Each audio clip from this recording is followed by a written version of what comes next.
Hi, my name is Sahana Kulkarni, and welcome to Chess Club's podcast. This is a series where we are going to interview most important people who have been a part of Chess Club's journey.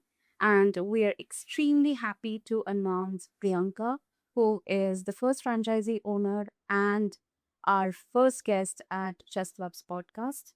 So, Priyanka, could you please introduce yourself? Hi, Sarah. How are you? Good. I'm Priyanka. I'm from Bangalore, born and brought up here. So, in other words, I'm pretty much local.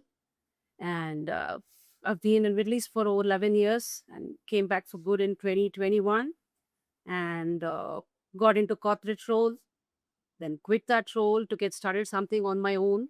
And now I live here with my two daughters. And my husband is still working in Middle East. And that's about me. Awesome.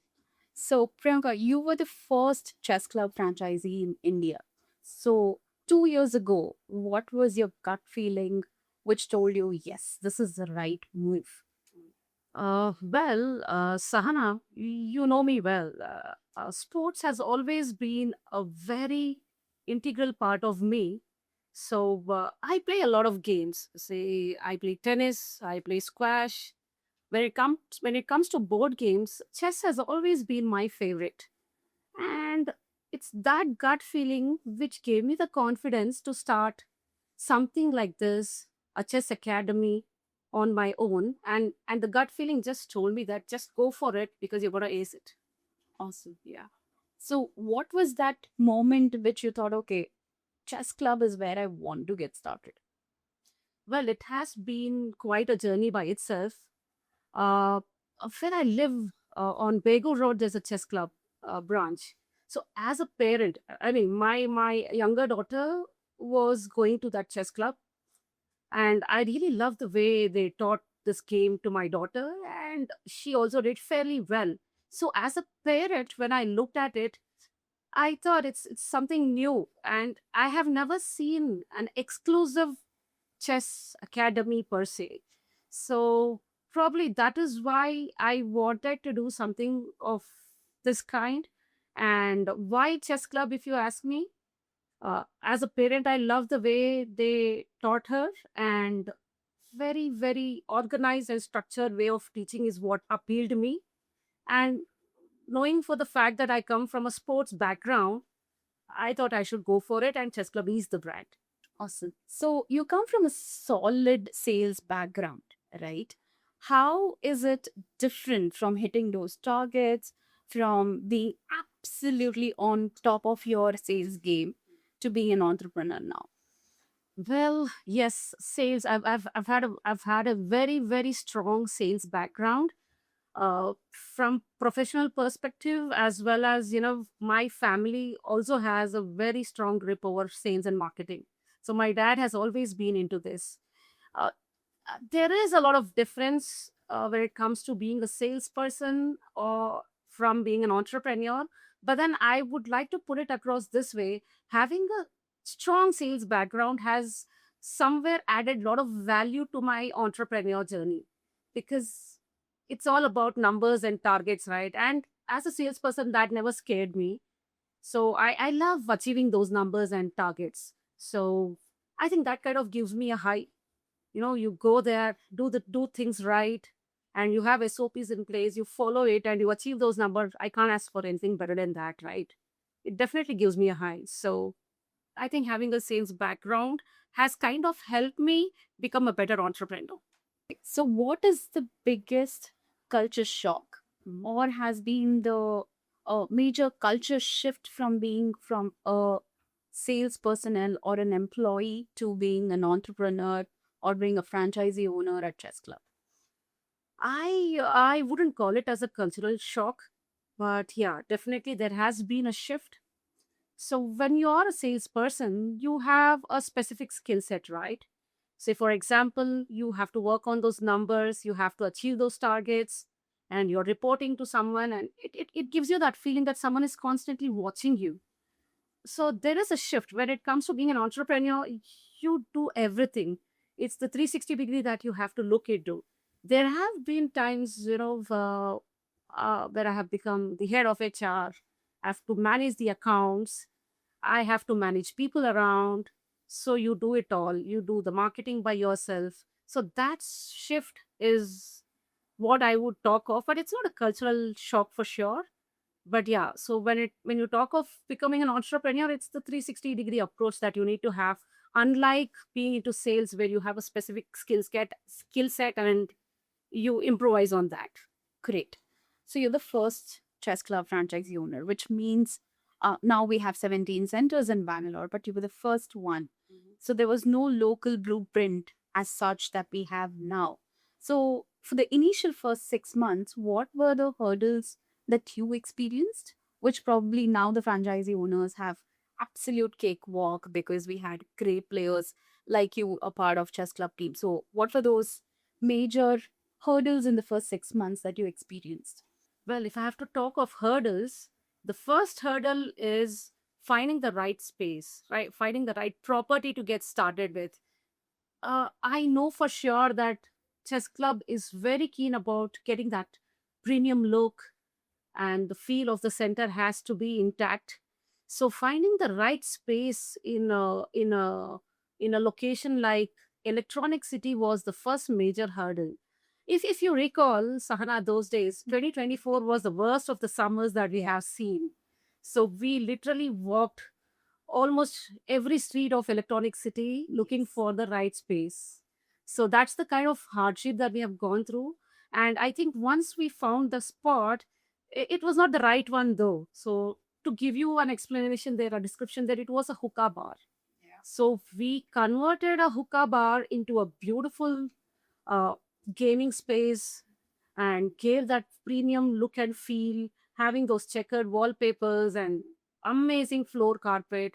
So if you look at it today, it's so beautiful. Correct. But then the hurdles that we have gone through to get there, that was the first hurdle. And the next one is to do the marketing. And it gave me a feeling that, I have become a call center. We did the marketing right as per Yeah. what Chess Club told us to do. So we started getting that many I calls. remember your phone wouldn't just stop buzzing, and then we were getting back to back calls and messages. Your phone was buzzing at least 12 hours a day. Absolutely. So, I have this habit of putting my personal phone on airplane mode when I go to sleep, but I didn't have a choice of doing that with my chess club number. So, the hurdle is that you are constantly on calls and you cannot ignore them. You have to pick them, answer, and give them those uh, reply in accordance with what we do. So, that was another hurdle because I was not used to that much of, calling time or duration in my life. So that was another hurdle. And the inauguration, it was like a wedding preparation, right? Probably performing a wedding is a easier task than chess club inauguration because we need to have everything in place. True. Keeping those decoration in place, having those vendors for food and snacks. What you had about close to 100, 120 Oh people. my God, yes. So Electronic City showered a lot of love and affection, and it continues to do so. So, meeting that many people, say within 2, 3 hours, you have a lot of queries, lot of walk-ins. It was amazing. Did you expect that kind of a crowd? Honestly, no, because I have never been into business before this. So I didn't know how it would feel. So yeah, it was amazing. And chess club team were there with me for the inauguration though. But then hurdle per se, yeah, that is another hurdle that we sailed through quite comfortably. And if I look back today, the journey has been amazing. And yet another hurdle is being consistent in what we deliver, right? Once you Right. achieve those numbers, you need to be consistent as well. So I guess even that was okay. Over a period of time, we got over it, and we are now doing well. Absolutely. Yeah. It's been 2 years. You have a convincing 2 year success story.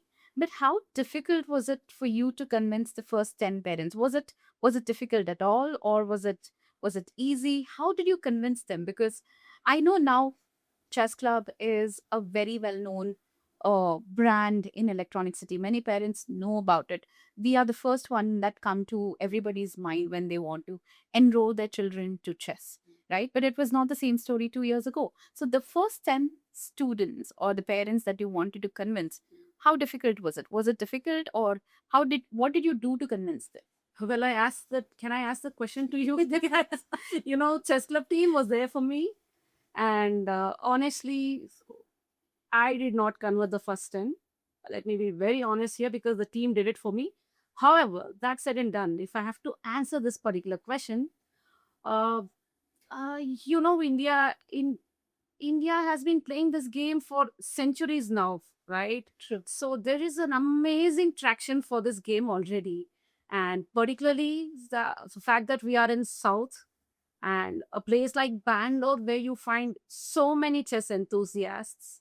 They already have love and passion for this game, and when they walk in to any of our centers, the kind of look and feel and the kind of trainers that we deploy, it's not very difficult for us to convert those walk-ins. People already know the game, and we are doing our best to teach the same game in a very organized way. So it was not very difficult. Okay, awesome. So even today, we all know there are several benefits of chess, right? Like strategic thinking, it improves concentration, etc.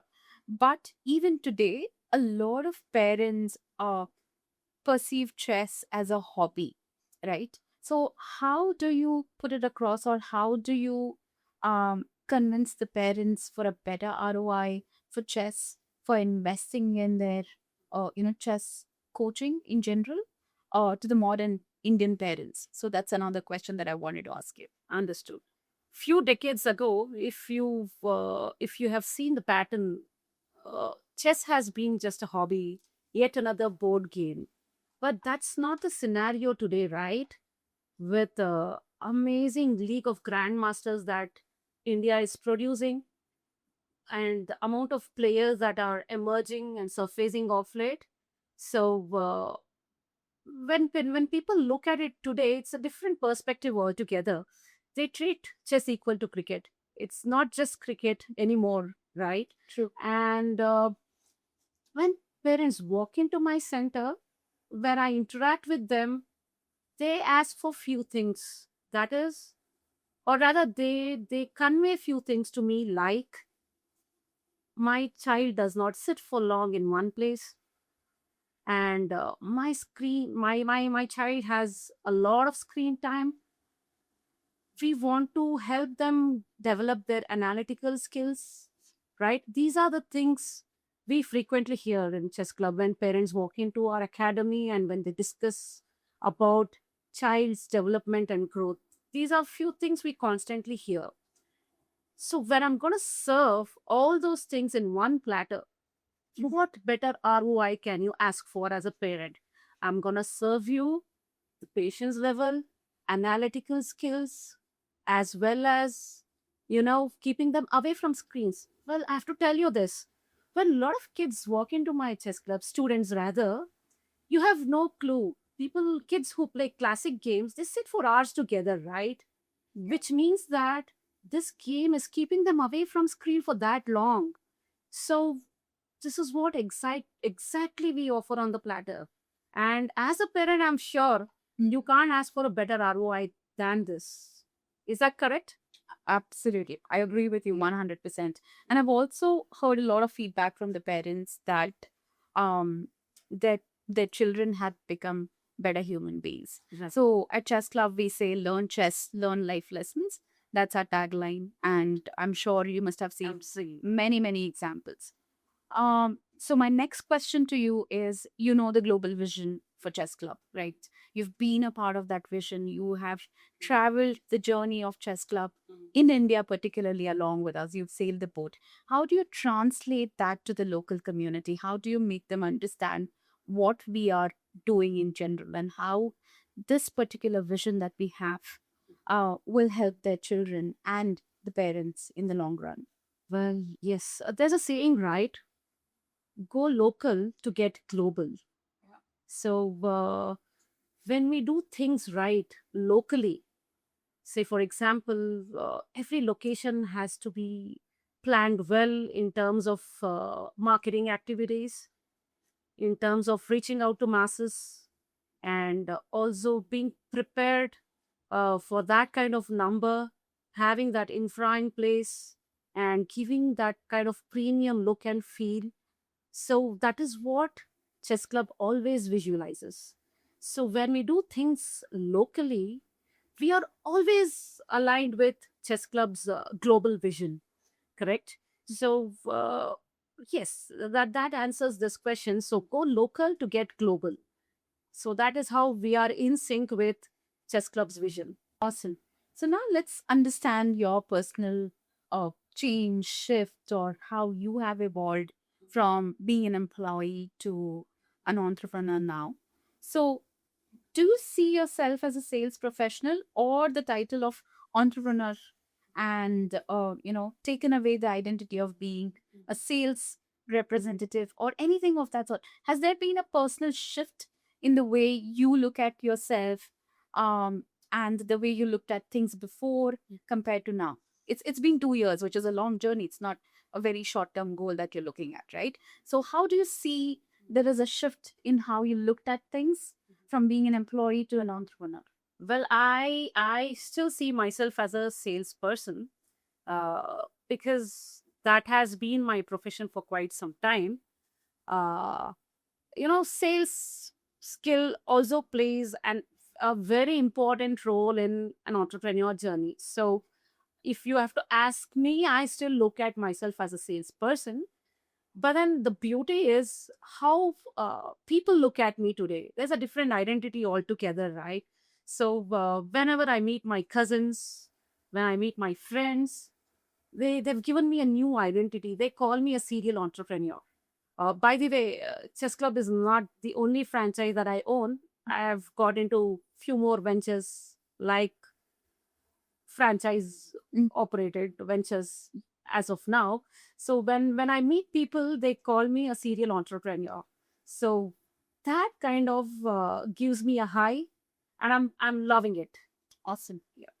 So, how has Chess Club contributed in your entrepreneurship journey, right? Because I believe that was your first venture where you invested not only just the money, you invested your time and yourself and your personal space, right? Because we all are family. We just meet every time, and the first conversation we have is how are you doing, right? That is not even on a personal level. We want to know how you're doing as a person, your business, everything. So, how has Chess Club in general helped with your entrepreneurship journey?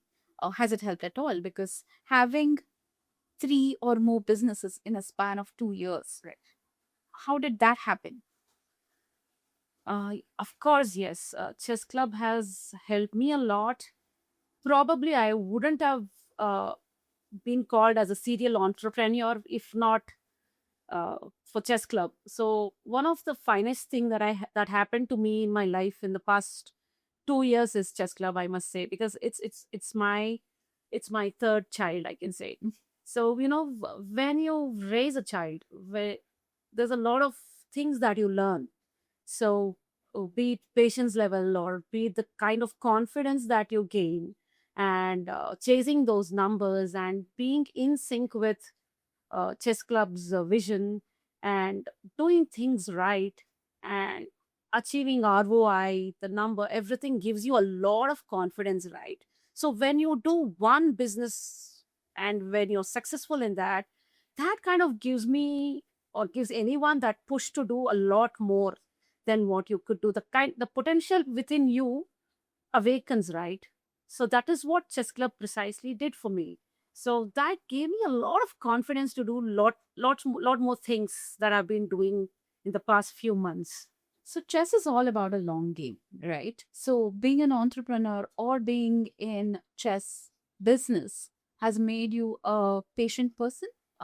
Yes, I see. Honestly, I have been a patient person since quite some time because my patience level has been quite high ever since I had kids.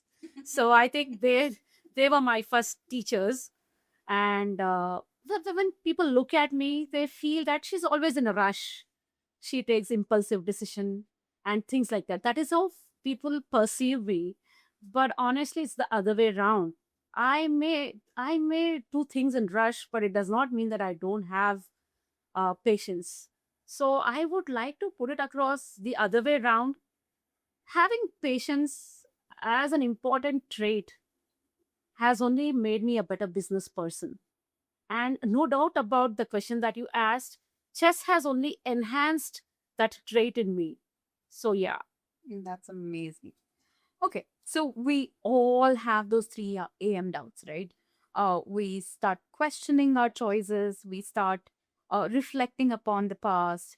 Would I have done better if I stayed as an employee and things like that? So when you have such moments, what helps you come over and then bounce back the next day, go back to your chess club and killing it there? So what is that shift that happens at 3 a.m. whenever you're in doubt? Well, Sahana, yes, I've had so many 3 a.m. doubts in my life in the past 24 hours, which has 24 months rather, which has been a roller coaster ride. I've had those moments. One thing I always tell myself is pick up your phone and call your friends. I'm sure I've called you so many times with those doubts. Yeah. So that is what precisely I tell myself. Call your friends because they are the ones who kind of reinstate that confidence in me, and they tell me You are the right person to get out of that situation, and nobody else can do it better than you." So that kind of brings back that confidence in me, and next day I'm all energetic and all bubbly. I go there and I kill it. Yeah, the one thing I would always do with those 3 a.m. moments are pick up the phone and reach out to the right person. Yeah.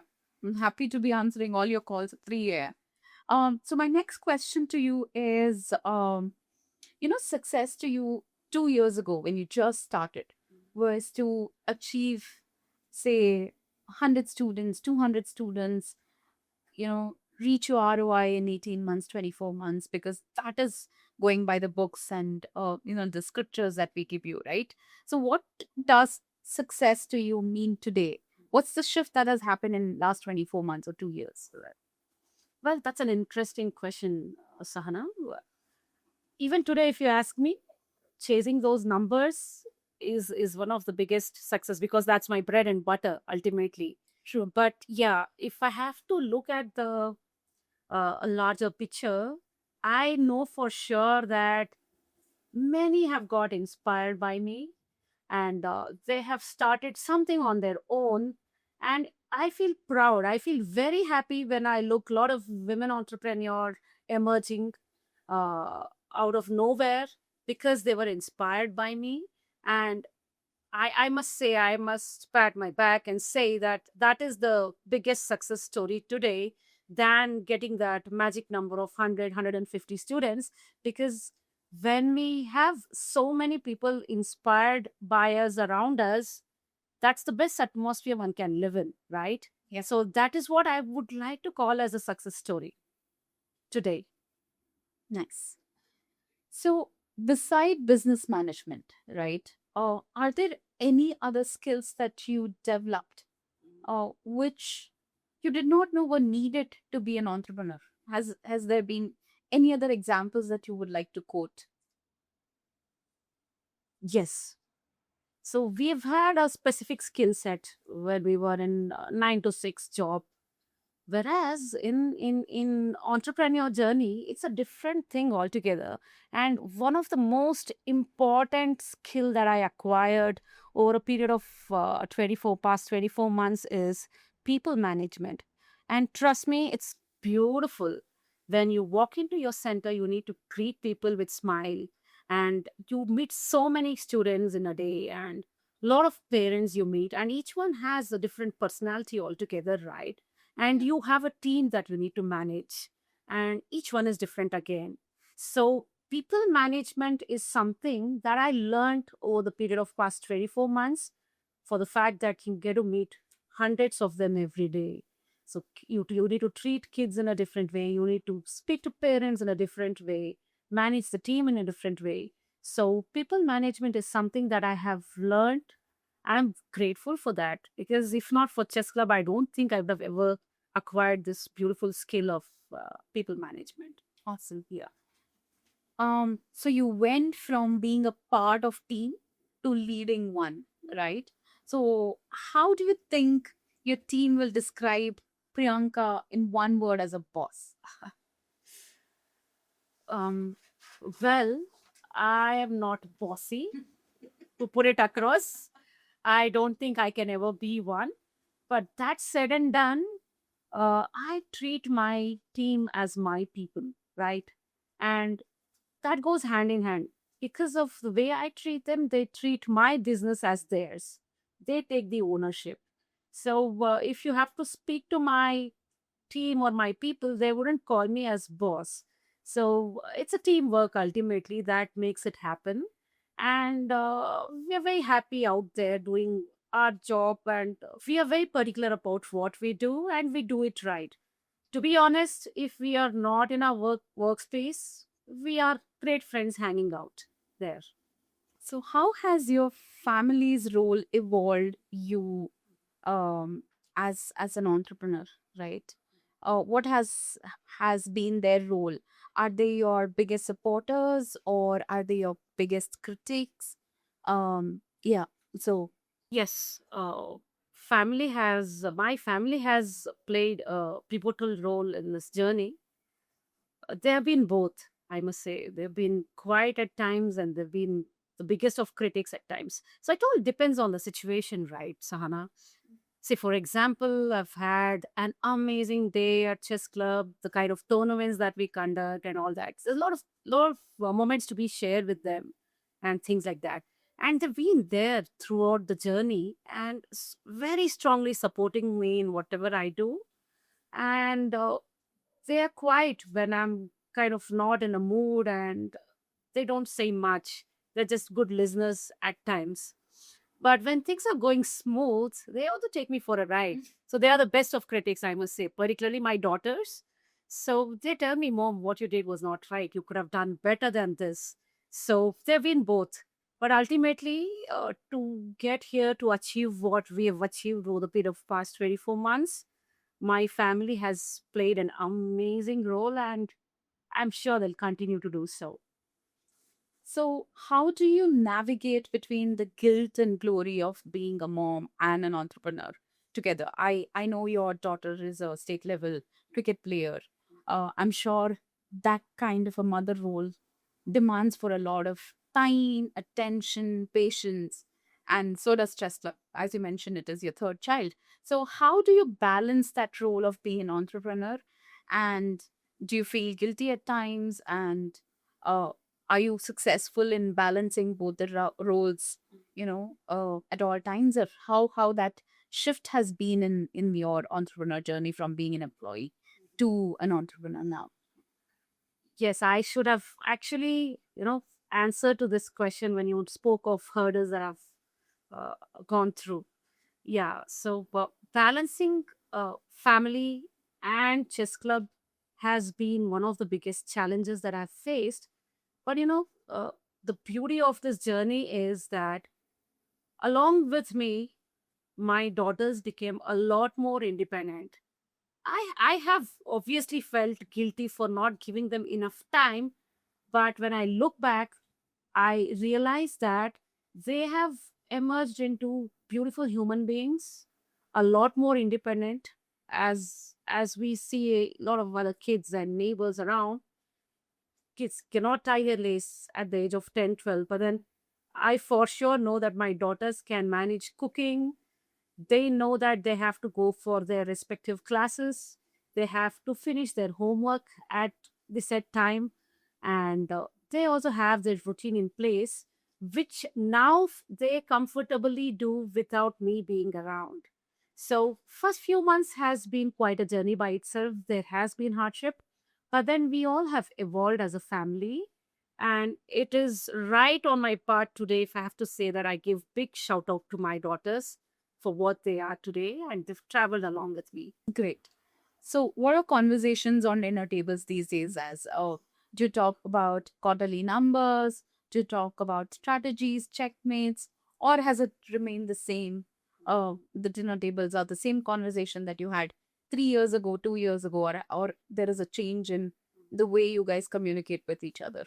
There has been a lot of conversation, and there has been a lot of healthy conversation over our dinner of late. And of course, yes, we speak of checkmate, and we also speak of targets and the numbers, yes. But then I also switch off completely when I come out of chess club, because I know that my daughters have a lot of other things to speak of. So, yeah, that is one thing. And uh, to give you a gist of it, I was on my maternity break for quite some time. Um, I lived in Saudi for 10 long years, which means I did nothing professionally. Mhm. So, when you look back, the kind of conversation we had those days from what we are having today, there is a lot of transformation. I see that my daughters are kind of inspired. They are much more knowledgeable than what they were earlier, because they are nothing but our shadow, right? Correct. Particularly mommies, we spend most time with them. So it's beautiful to see the kind of conversation that I have with them today over my dinner. And they also speak of a lot of things that happen in their school. And my elder daughter, who's a cricketer now, so she also speak of, her uh, the matches that she played, how she got got out, and how she could have done better. And many times they come up with a lot of ideas to better my academy. And there have been instances where we all three have gone on the street giving away those brochures Mm. and Yeah. pamphlets and all. So that's the kind of transformation you see at conversational level with my kids. Hmm. So yes, there has been an amazing shift there as well. Yeah. Okay, so who is your one go-to person in the family, where to who you go to when you're having a great day at work, and who is that one go-to person that you go when you're having not so good day at Chess Club? That's a tricky question. So, I'm blessed with a lot of cousins. I'm blessed with a very good spouse, beautiful daughters, and amazing set of friends. So, friends are my family too. Uh, Let me answer that question in two parts. When it comes to sharing our happiness, we go out there, we announce to the entire world this is what happened today, and very happy to share the good news with each and every one around. True. Right? That is how we are as a family. So we celebrate every moment, every success we celebrate. When it comes to tough time, rather downtime, what you would like to put it across as, if I have to rely on someone, it's just a couple of friends that I have. They are the first ones I reach out to, because they're always there for me. They lend their shoulders to lean on, and they are the ones who kind of support you throughout. And they kind of give you that push and remind you that you are the one who can come out of it most comfortably than anybody else. So we celebrate success in a very big way. We share happiness in a massive manner. But when it comes to sharing our hardship, the toughest part, it's only a couple of very good friends whom I rely on always. Yeah. So, what do you think your children or anybody from your family will learn from watching you build this franchise, build your business empire from scratch in the last 2 years?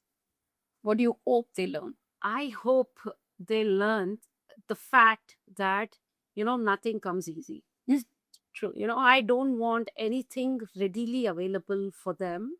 I want them to go through this journey and understand the fact that whatever they have to achieve, there is enormous amount of hardship that they have to go through. And it's never going to be smooth for them. It has not been smooth on me, so might as well ensure that kids learn things the hard way. And ultimately, we are the ones who teach them, right? We do not even teach them. What we do is what they become tomorrow. So If there's one thing that my kids will have to learn, that is the hardship that they have to go through to make it big out there. So you need something, you want something, you want to achieve something, please get to the ground level, grassroots level, learn from there, and then become successful.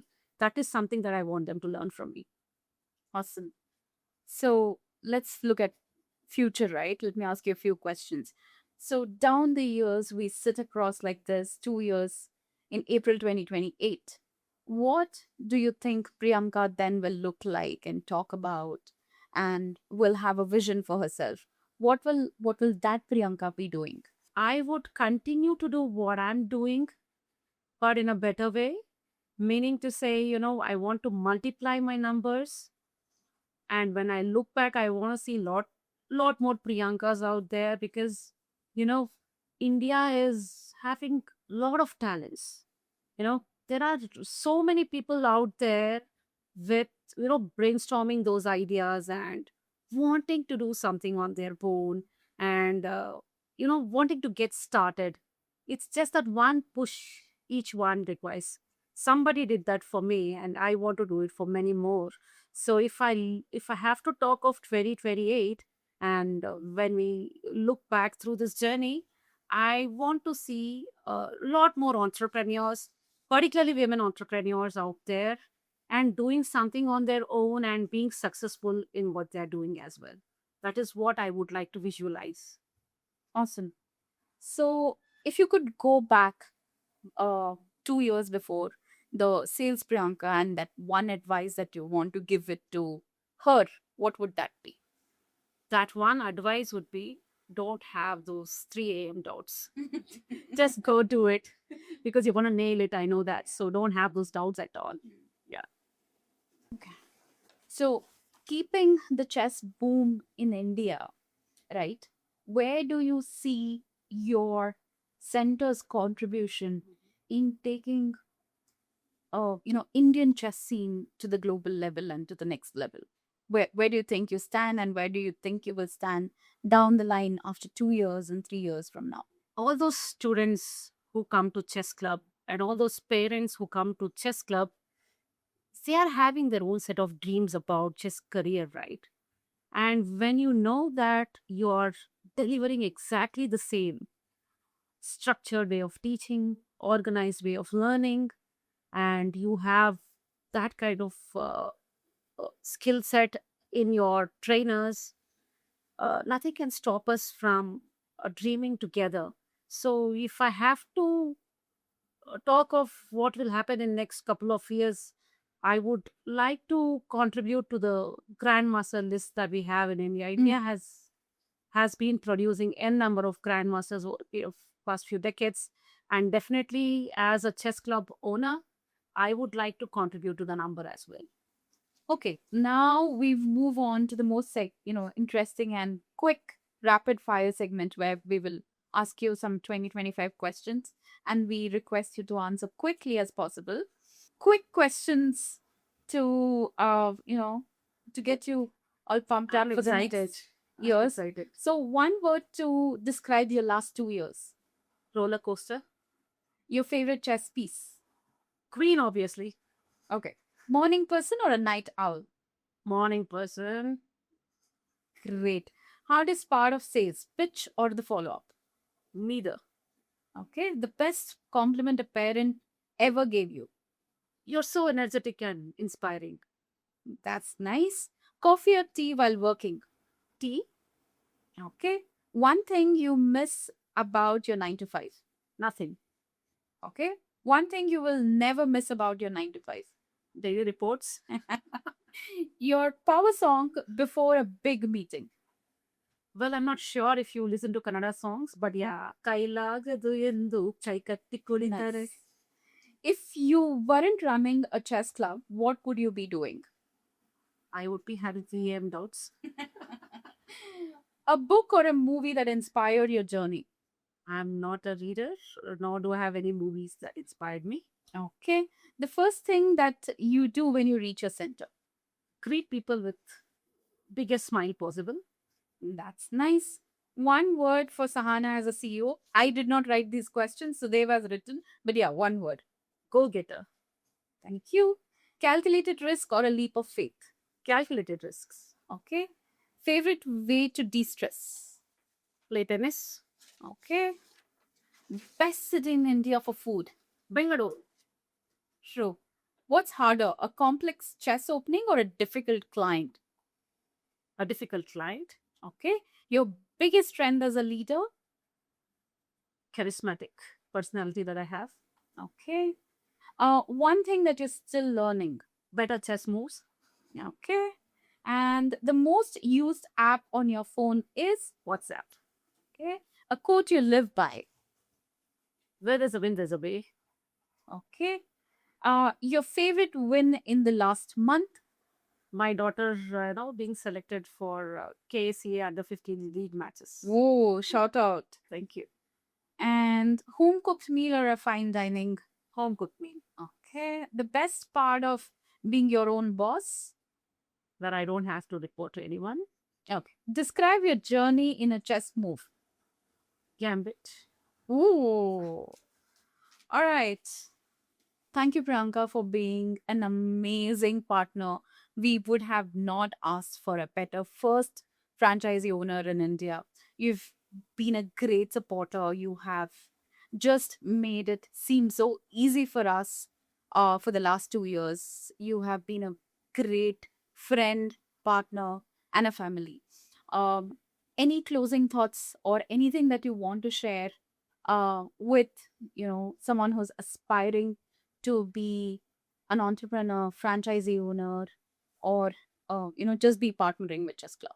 Thank you, Sahana. It's been an amazing way to start my day with. I've never done a podcast in the past, so it was an amazing experience. And I've always told you this, it's always great to be a part of chess club's growth and chess club team.